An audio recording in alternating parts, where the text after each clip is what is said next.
Brahma Gurur Vishnu Guru Devo Maheshwara Guru Sakshat Parabrahma Tasmai Sri Gurave Namaha. I bow to my Guru as Brahma, Vishnu and Shiva, as all things, all deities. Guru is Brahma, Guru is Brahman. And I bow to him in you, because it is to that Divine One that I seek in lecturing to appeal. You are that. I seek to appeal to that one in you, to remind you of who you really are. You are not a man or a woman or an Indian or American or whatever. You're not rich or poor. You don't have bad habits. You are the ever-perfect, eternal being. All you need to do is wake up to who you really are. You don't have to attain anything. There's no struggle to reach up to something that you are not. You are that. The only mistake comes in thinking that I, this imperfect being, am perfect. And I've met a lot of people, self-styled Vedantins, who think that they're perfect when in fact they're not at all perfect.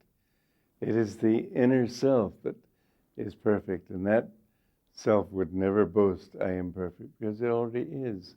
He who knows, he knows, naught else knows. My Guru was very sweet and loving, as I have often said. But I want people to know that there was another side to him. I went one time to a meeting where one of his disciples, or I should say a disciple of disciples, was telling stories about him. And I got a little irritated. I didn't say anything, but I just left the scene.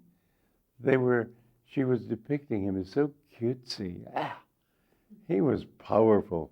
And I'd like to read a little story in which he displayed some of that power one time, because he could not be bought by anything. Bernard told me the story. The master, he said, was once invited to a dinner at a wealthy home in New York City. Everyone there belonged to the so-called upper crust social set. They asked him afterwards to give a speech. He politely declined. They insisted, however. At last he said, "You won't like what I have to say." I imagine they couldn't believe that he would say very much, at most a few platitudes. Their own lives, after all, were superficial. They couldn't imagine the master's perception being very deep. After they'd kept on insisting, the master finally arose to address them. He spoke at length about the shallowness of their lives and the emptiness of their ambitions. Many of those in the room were reduced to tears. His hosts weren't happy, of course, but he himself had not had any other choice but to speak as he felt. His commitment was to the truth. Many people were changed that evening, I suspect, by thoughts that he had awakened in them. He was never untruthful. If he had to say something unpleasant, he would have to say it. But he didn't like to say it. There was a time when he was invited to a group who were very proud of eating raw foods. They called them unfired foods. And he said, "I never ate a worse meal in my life." He told me the story. And then they wanted him to speak afterwards, and he said, "I'd rather not." "Oh, no, you must, you must." He said, "You won't like what I have to say." "Oh, no, please, you have to speak." Well, he started out by saying, "In the first place, this is the worst food I have ever tasted in my life. Secondly, it is entirely unscientific."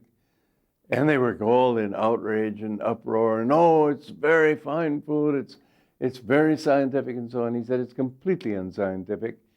But because you're not listening to me, and if you don't listen to me, within 15 days, one of you will die of malnutrition, and this place will be closed down by the authorities." Oh, they were furious.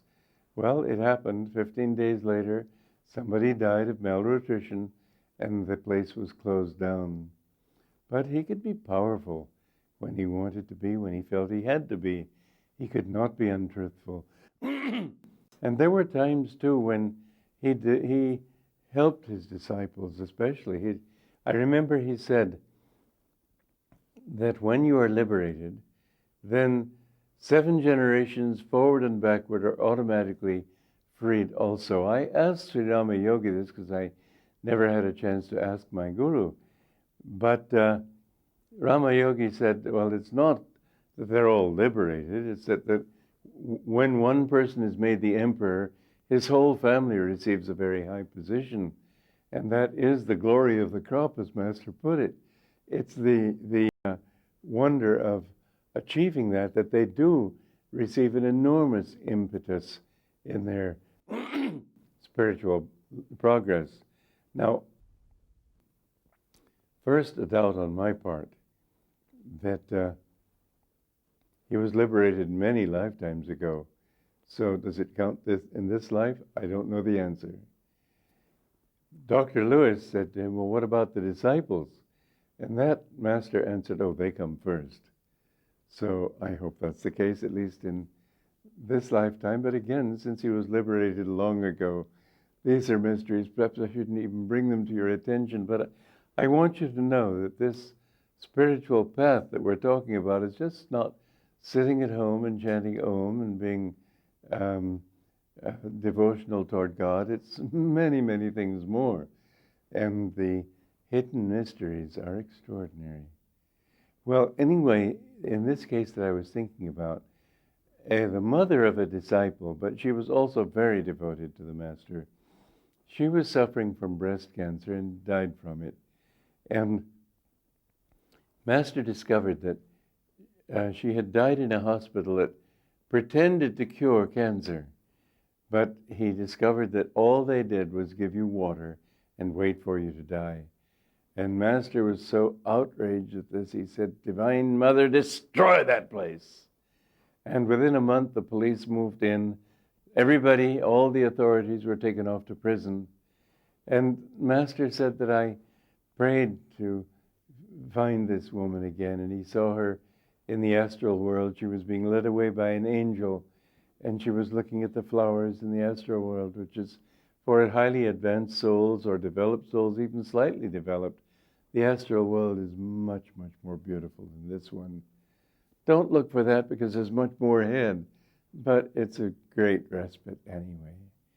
And he called to her, and at first she didn't recognize him. She'd gone through that period of forgetfulness, and then he touched her on the shoulder, on the chest, and she remembered him. She said, "Oh, I'll never forget you again." And then she showed him the cancer was all gone. And so the masters and their lives, there are all kinds of fascinating mysteries. Some of them are inexplicable. Some of them are inspiring. Some of them just make you think, why bother to try to understand things? Just try to know God. There was one time he was sitting in his room, and all of a sudden, people on the same floor with him heard this loud clanking noise. And they asked him the next morning, well, what on earth was that?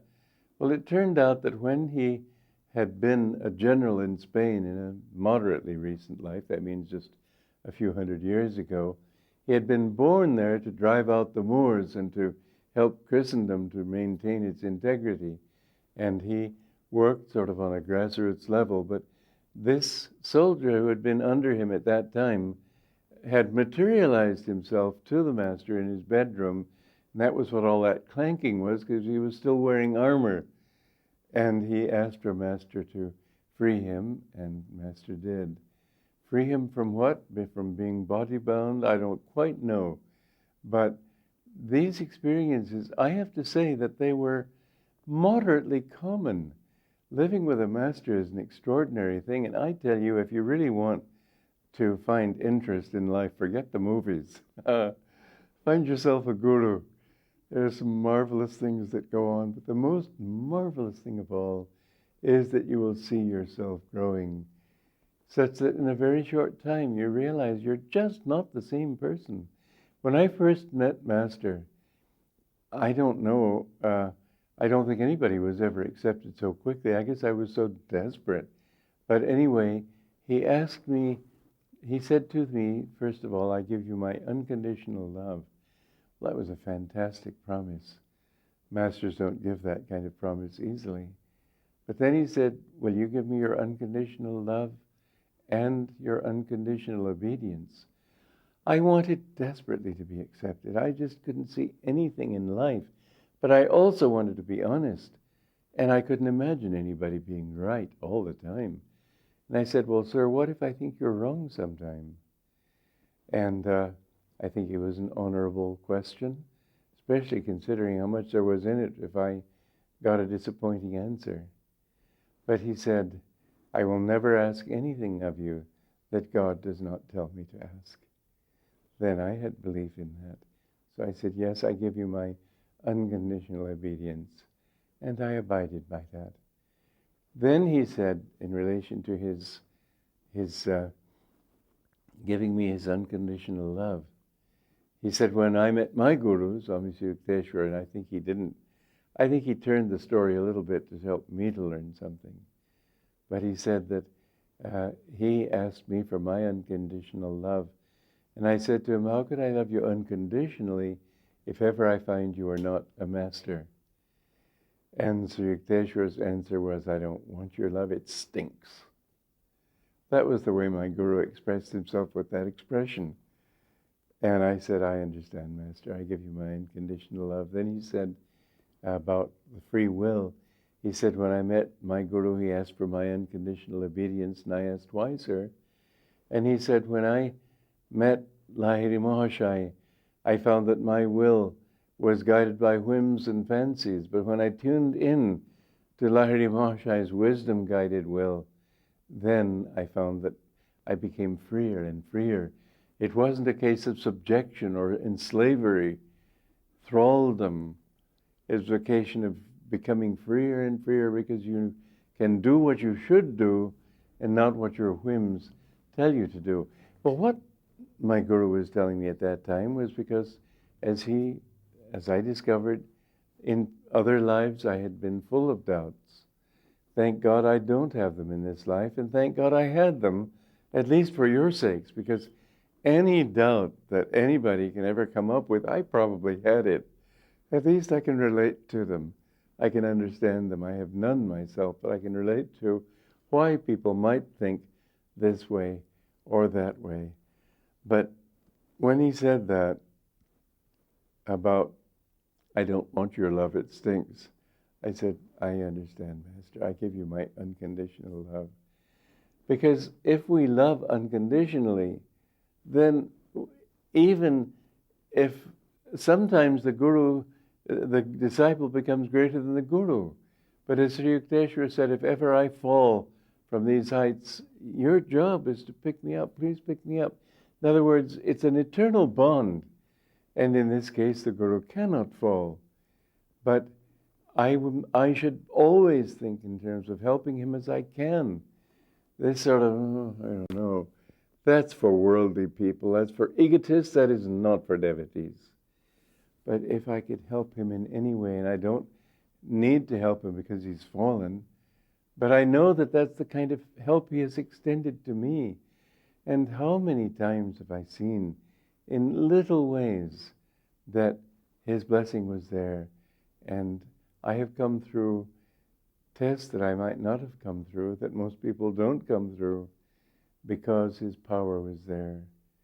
He promised me that I would be freed from all those things, and I am free from those things.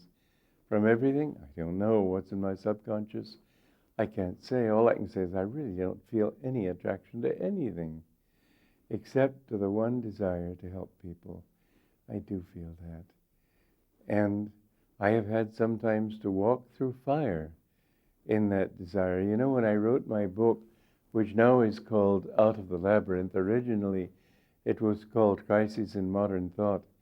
And I had to go, and you might say, into the camp of the enemy, because I had to read, not with scoffing and this derision which I would actually normally feel when I find somebody so stupid as to think that God doesn't exist and everything is accidental and there's no meaning in life. But I saw that many very intelligent people do believe that, because they feel, from what they have studied of science, that the facts that science is presenting give us no other choice. And I really think that's why many children commit suicide, because we don't give them a world that's worth living for. That's why we've started in our communities living wisdom schools based on how to live principles of Paramahansa Yogananda. And they're marvelous schools which prepare the children for life. They're in any higher school education that they go to, they're shining examples. In the world, they become successes. They're not just teaching you sadhana, they're teaching you how to a whole way of life. But this always comes primarily from truth. I have seen too many people singing Ram, Ram, Ram, and then telling lies and cheating people. You can't love God if you can't win other people's love, and you can't love God if you can't tell the truth. And how to learn how to tell the truth? Be true to yourself. I've seen so many people fool themselves.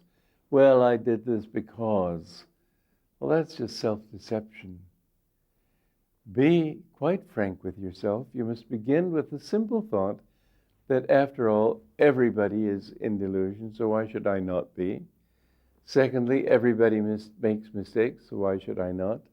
Thirdly, if somebody points out a mistake, why should I say, no, I have many mistakes, I don't have that one? Why not just, quite frankly, without any shame, look at yourself and see, well, am I that way? Are they speaking the truth?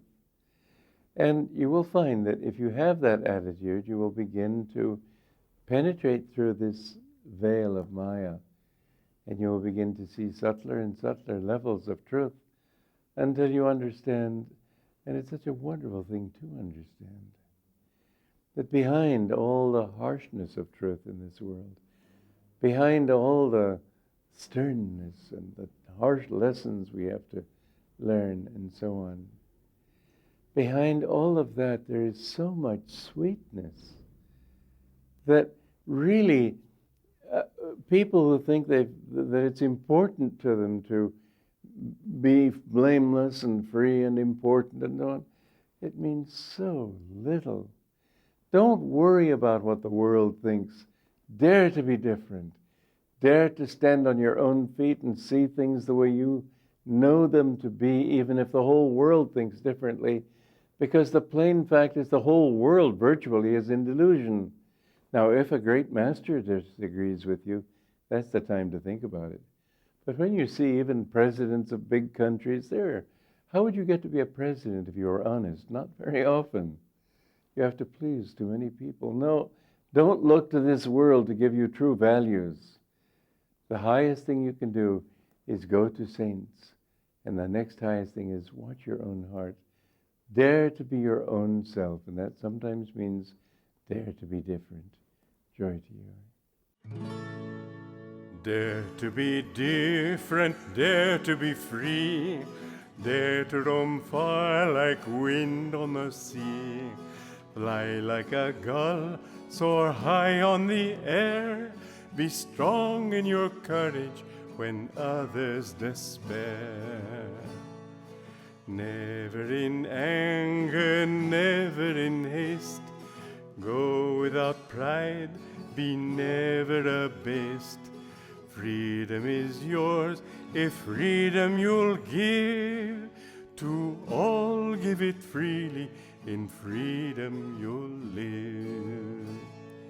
Mountains that stand up tall to the sky, tell us no dreaming is ever too high.